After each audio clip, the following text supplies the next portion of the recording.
of his was Sicario from 2015, starring Emily Blunt, Josh Brolin, Benicio del Toro. Quick logline: an idealistic FBI agent is enlisted by a government task force to aid in the escalating war against drugs at the border areas between the US and Mexico.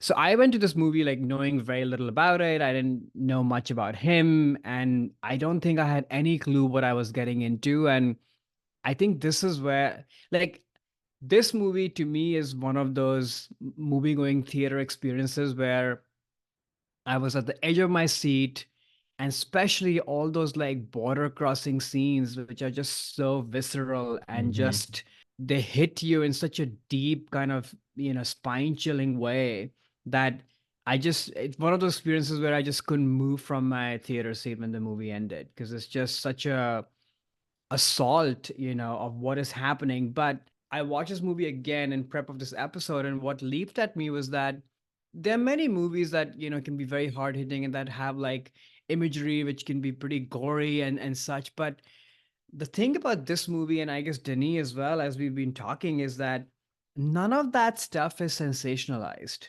Hmm. You see lynchings, you see all sorts of horrible things happen to these people, just humanity in general, but none of it is kind of glorified, or it just feels like, yeah, this could be happening near you, Hmm. which is the part that makes it so horrific. And then I think from a character standpoint, like the Emily Blunt character is, I haven't seen many people on film like that portrayed the way she's done it, where we see this person is very capable, but it is a little bit of a fish out of water story where maybe she's too idealistic, maybe she doesn't know exactly what's happening. She's definitely the audience surrogate because you Of often don't course. know, what is happening. But to be thrown in this world, especially somebody who looks and feels like Emily Blunt, is, I think it's new. This person is not like for the heck of it gruffed up. She's who she is and she's there, which I think is the power of the movie. Benicio del Toro, Josh Brolin, absolutely incredible.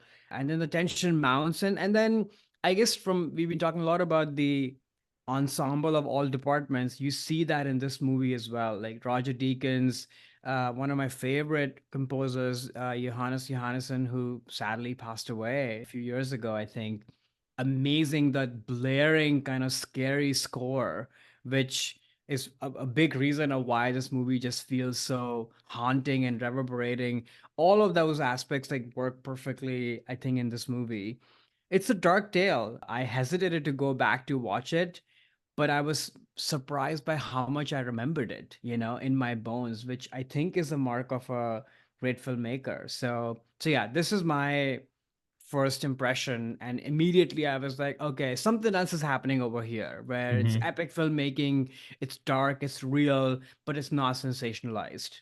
Yeah, so I'd seen this movie, I think in the theater, I'm pretty sure when it came out. Mm, And I had a movie that we'll get to in a sec that was my first impression, which was earlier than this. So I'd already been aware of Villeneuve. And I mm, remember really, it definitely had an impact. And I think a lot of it is in this movie due to just an incredible cast from Emily Blunt to Del Toro mhm. to Josh Brolin. And then also, I think this is probably out of all of Denny's films, the one with the best screenplay. I just I think the agree. story is just so well done and So really taut, tight. so tight, but yet there's so many moments, and this I think comes through the acting performances that say a lot without having to say anything, especially through Emily Blunt, who is just great in this. Amazing. And yeah, like yes, like I was mentioning before, like the sort of pessimistic and negative worldview that he has, I think marries well with this story too that they're trying to tell, which is in a really tough situation, with the drug war in Mexico and the things that the United States is doing to essentially like encourage it and kind of make it worse because that's what they're Yep. trying to do. And a lot of like double crosses and CIA agents being bad and all this hitmen, all this kind of stuff. And I think that for a tale like this and a subject matter like this, like that pessimism and cynicism works a little bit more. Yeah. It's very similar, I think, to like No Country for Old Men, essentially, with Hmm. Emily Blunt's character being like, I can't participate. I was a law enforcement officer, but this is the world is a lot worse than I thought it was. And so I think that theme is runs through this very well. And yeah, the other thing, you're mentioning like Deakins as the DP, Mm. that one sequence where they're going through the tunnels. Oh, The is just so well shot and just gorgeous with like as the sun is setting in the desert and they're going to yeah. these tunnels to do a raid on where the drug dealers are taking drugs through underneath these tunnels into the United States. Just an incredible sequence, really terrifying and taut, and definitely a very effective thriller. I think this is like no wonder after seeing this you were like, oh my gosh, who is this filmmaker? I Yeah. have to follow him. Yeah. And one more thing I would say is that I love the that you put this movie as a thriller because it is. And I think one of the things that makes it that is the slow reveal of what Hmm. it just builds and builds, right? Right from the beginning. And that kind of edge of your seat quality comes through that. Like even in the first sequence, when you see those kind of bodies in the walls of this house, it's Right. just unbelievable, not something you expect at all.